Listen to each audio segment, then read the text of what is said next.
Ya nos estamos conectando con los seguidores. Vamos a ver si aparece alguno. Son las 10:49 de la noche.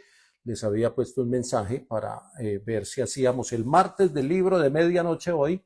Y al parecer la democracia se impuso. Ganaron el 60% contra 40%. Que listo, que lo hiciéramos. Ya Edu Fuentes se conecta. Darwin Alexis Mejía. JPS, ¿qué? JP States Colombia. Eddie Huertas.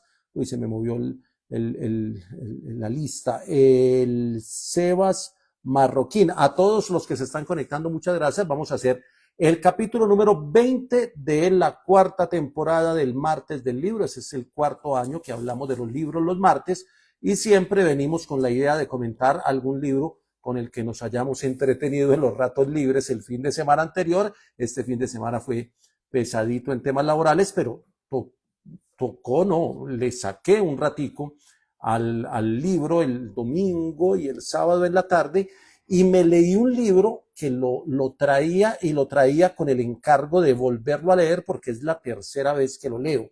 Es un libro que lo leí por allá a los 20 años de edad, creo que no era la edad para leer ese libro, lo consideré muy denso, no lo terminé. Cuando tenía como 33, 34 años lo volví a leer, esa vez sí lo leí completo, no lo comprendí bien y consideré que era un libro muy complicado y lo volví a leer este fin de semana con la sensación de que yo al libro le podía sacar más de lo que recordaba de él y terminé como encontrándole el gusto a este texto.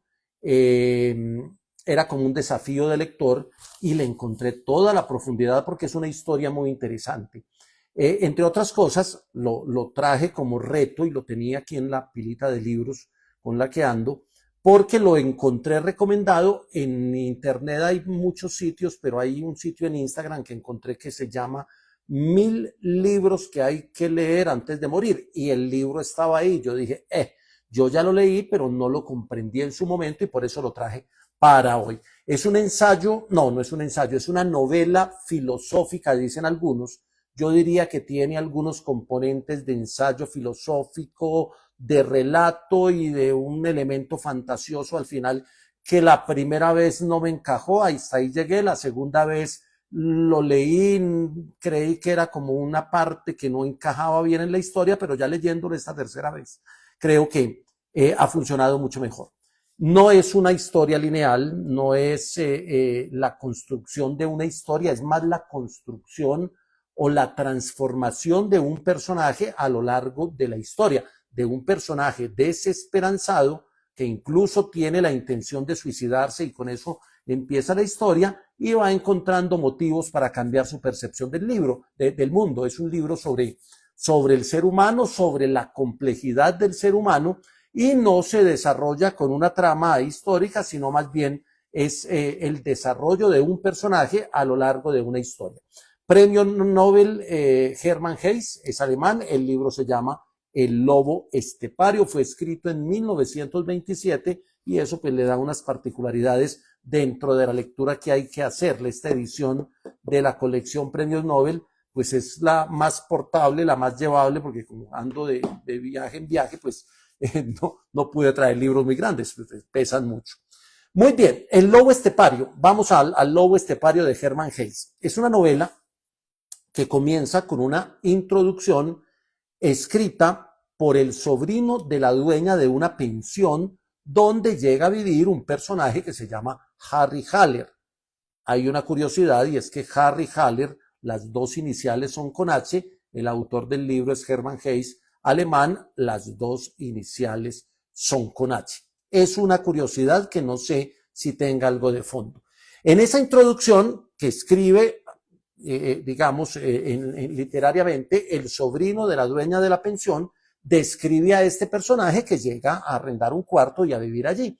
Y dice que Harry es un hombre muy extraño, empieza a contar algunos encuentros con él en algunos sitios de la pensión, se lo encuentra por la mañana o por la noche, se lo encuentra alguna vez en las calles de una ciudad que nunca dice cuál es, pero uno asume que es una ciudad tipo Austria, tipo Berlín, muy europea, muy alemana, diría yo, de principios del siglo XX. Dice que Harry es un hombre solitario, que es un hombre desencantado de la sociedad, que es huraño, que es muy introvertido, y hace una descripción de un personaje triste, un personaje muy frío, desde la perspectiva de quien está narrando, que repito, es como una introducción que hace el sobrino de la dueña de la pensión. Y habla de unos manuscritos que encuentra él, escritos por el protagonista, que es Harry Haller, en los que él empieza a conocer ese mundo interior de Harry y empieza a conocer la persona. Bien, luego ya empieza la trama de las acciones, el relato, la vida de Harry en la pensión. Efectivamente responde a esa descripción que había hecho el sobrino de la dueña de la pensión, pero empieza Harry a entrar a la casa, a quedarse en unas escalas, a hablar poco, a ser un poquito esquivo con las personas, a no dar a conocer mucho de sí mismo. Y Harry, ya en la parte donde se está contando la historia, Harry se considera a sí mismo un lobo estepario. Entonces, es un personaje que está en una dualidad, digamos que de un lado está ese hombre culto, un gran lector, espiritual, muy refinado, y del otro lado está ese hombre animal, el hombre lobo, que es un personaje salvaje, instintivo, antisocial y solitario, como los lobos esteparios, digamos, un personaje aislado que desprecia la mediocridad de la aristocracia y de la burguesía de la ciudad, que es un viajero, es un nómada que va de pensión en pensión, se queda un tiempo en una pensión, luego se va a otra ciudad y vive una pensión, y es un personaje que está contemplando el suicidio como salida a su asunto vivencial. En ese relato, Harry encuentra un misterioso documento que se llama el Tratado del Lobo Estepario. Y el Tratado del Lobo Estepario es otro texto que describe a la perfección la personalidad del lobo estepario. Es una persona introvertida, muy similar, muy sanguínea, muy salvaje, que tiene esas dificultades para socializar. Y a medida que va desarrollando la dualidad entre el hombre y el lobo, esos dos extremos del personaje, Harry se va dando cuenta que en él no solo habitan estas dos personalidades, sino que hay una multitud de personalidades que él empieza a descubrir que tiene en su interior a medida que van aconteciendo cosas y pequeñas situaciones que no se las voy a entrar como a relatar. Lo que sí les quiero relatar es que en el transcurso de la novela él conoce a Hermine. Hermine o Hermine es una mujer muy enigmática que se convierte como en la guía espiritual de Harry porque lo introduce en actividades que él antes despreciaba, que eran actividades sociales, como ir a bailar, como ir a escuchar jazz, como enamorarse, como socializar con las otras personas y como aprender a vivir el presente más allá de lo que pueda haber tenido el pasado y de lo que le pueda él estar esperando al futuro. Y aparece otro personaje que se llama María, que con ella descubre esa parte afectiva, sensual, sexual, amorosa. Entonces ya son como tres personajes. Y hay un último personaje, porque repito, la novela no tiene una gran trama, la novela tiene unos documentos y unos relatos básicos, y en los relatos básicos él conoce a Pablo. Pablo es un músico aparentemente muy superficial, que se convierte en una figura clave dentro de la historia, por lo que les voy a contar sobre el final de la misma. Entonces avanza la historia, Harry empieza a cuestionarse las certezas intelectuales y la visión pesimista de la existencia humana que él tenía desde el principio, y ahí aparece el punto clave de la novela, que es ya sobre el final, y es que en ese contexto de esa ciudad europea, a Harry lo invitan a un famoso baile de máscaras, que es una festividad muy europea de principios del siglo, donde la gente va con máscaras y la máscara les permite ocultar su personalidad y casi que dejar salir otras personalidades distintas a las habituales que uno tiene. Entonces eso se llama el teatro mágico. Harry va al teatro mágico y se enfrenta, porque más que dejar salir es enfrentarse como a las múltiples facetas de la personalidad que él no había descubierto que tenía, porque él creía que estaba en esa dualidad entre el hombre culto y el lobo estepario que él llevaba por dentro y que era como el que lo gobernaba más que incluso que el hombre culto.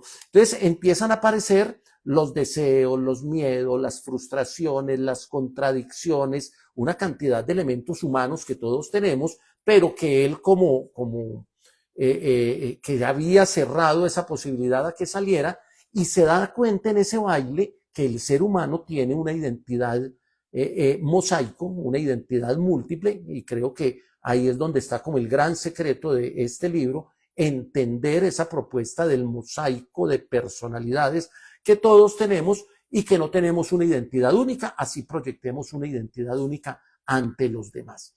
Entonces, en esa experiencia, en ese baile, cuando él está descubriendo todo eso en su ser, cree en medio, es que es como una situación como medio onírica, fantasiosa, ese tema del teatro mágico, uno cuando está leyendo como que dice, ¿esto de dónde apareció? Él lo está soñando, no lo está viviendo, y ahí hay una confusión que si uno pasa por ahí muy rápido, pues no logra encajarla dentro de la historia y no logra darle el desenlace que considero yo es el que tiene la novela. Y es cuando él en ese teatro mágico, que yo insisto, para mí es una combinación de sueño, deseo y un poquito de realidad, y es un momento como de confusión, de duda. Yo creería que incluso ahí se mezcla también alguna relación con el alcohol y otras cosas que hacen que él esté en esa situación. Y él ahí se imagina que Germín, su guía espiritual, que ya les conté qué papel cumple, está con Pablo, y él se llena de celos. Y en ese momento en que él cree que Hermín está con Pablo, se llena de celos, se confunde, se desespera, se sale de sí mismo, y es una manera muy cómica de decirlo, porque ya ha encontrado 20 personalidades, pues entonces no sabe uno de cuál se está saliendo, y finalmente él apuñala a Pablo. Resulta que lo llevan a juicio por asesinar a Pablo dentro del teatro mágico. Por eso digo que esa escena del teatro mágico es una escena muy particular, porque es donde está el quick de la novela, pero está como difícil de encajar en la línea de relato de la historia que llevaba. Entonces a él lo juzgan dentro del teatro, pero no lo condenan de manera definitiva, no es como en los juicios normales ante la justicia del Estado, sino que es un juicio en el teatro mágico, en medio de las máscaras, de las personalidades, de los cambios, que ahí hay un capítulo bien complejo. Y aunque a él no lo condenan de manera definitiva, sí lo acusan de no haber comprendido plenamente en qué consistía la vida.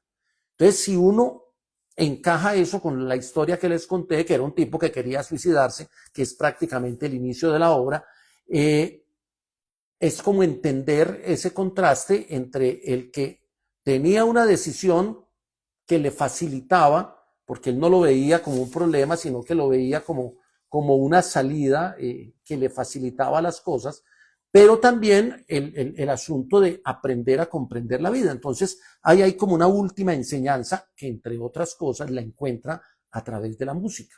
Él escucha a Mozart, y a través de escuchar a Mozart empieza a aprender a reírse de sí mismo, a abandonar el exceso de la solemnidad, a aceptar las contradicciones de la existencia, a ser él mismo en sus diversas facetas, y a comprender que la vida no es una dualidad entre soy lo uno y soy lo otro, sino que es una cantidad de personas que entran a la misma vez en cada quien. Entonces la novela deja ese final que es como una posibilidad de redención. No es que lo redima totalmente, porque el personaje Harry no alcanza la sabiduría, pero de alguna manera ha comenzado a recorrer el camino hacia ella después de entender todo lo que le pasa en el teatro mágico.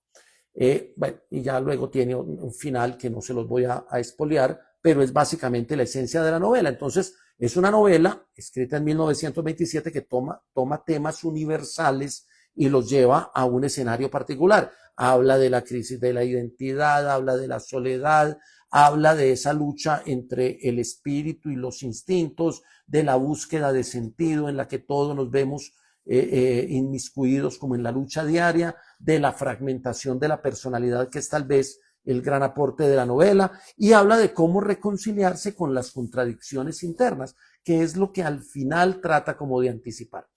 Entonces termina siendo una novela que en 1927, de alguna manera, le da entrada a la literatura existencialista, que luego empieza a aparecer en Alemania, pero también le da entrada a la psicología moderna, mucho antes de que los grandes teóricos de la psicología moderna empezaran a sacar sus teorías. Entonces la novela sirve para leerlo en esa mirada y para entenderlo desde esa perspectiva. Y hay una pregunta de fondo que parece la pregunta cotidiana que todos nos hacemos y que difícilmente nos respondemos, que es la pregunta por la identidad. ¿Quién soy realmente? ¿Quién soy yo?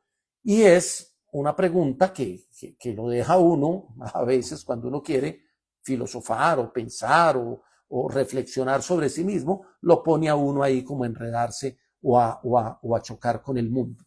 El estilo narrativo es muy particular porque hay una introducción que es un relato hecho por el sobrino de la dueña de la pensión, luego aparece los manuscritos de Harry Haller, que son los manuscritos que lee el sobrino, que pareciera ser el narrador de la historia, y encuentra los manuscritos de Harry para entender cómo es él. Luego aparece ese tratado del lobo estepario, que es otro capítulo completo del libro, y luego está ese episodio, yo diría, medio complejo del teatro mágico, que repito, es como una mezcla de un sueño con algo de locura y con algo de realidad que lo pone a uno a pensar.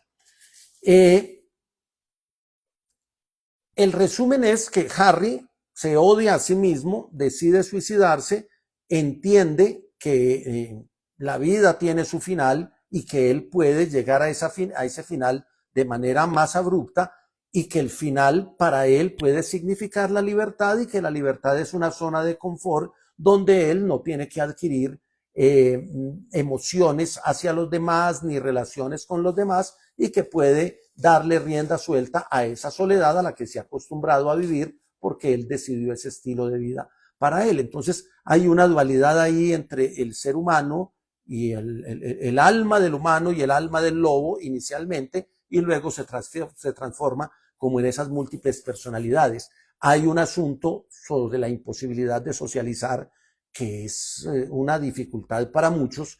Hay un enfrentamiento ahí entre lo que es la soledad y lo que es la vida en sociedad, lo que es el instinto y lo que es el espíritu, pero todas esas dualidades se multiplican y encuentran una polifonía, y en medio de eso hay temas como la sexualidad, la violencia, en diferentes perspectivas miradas desde ahí.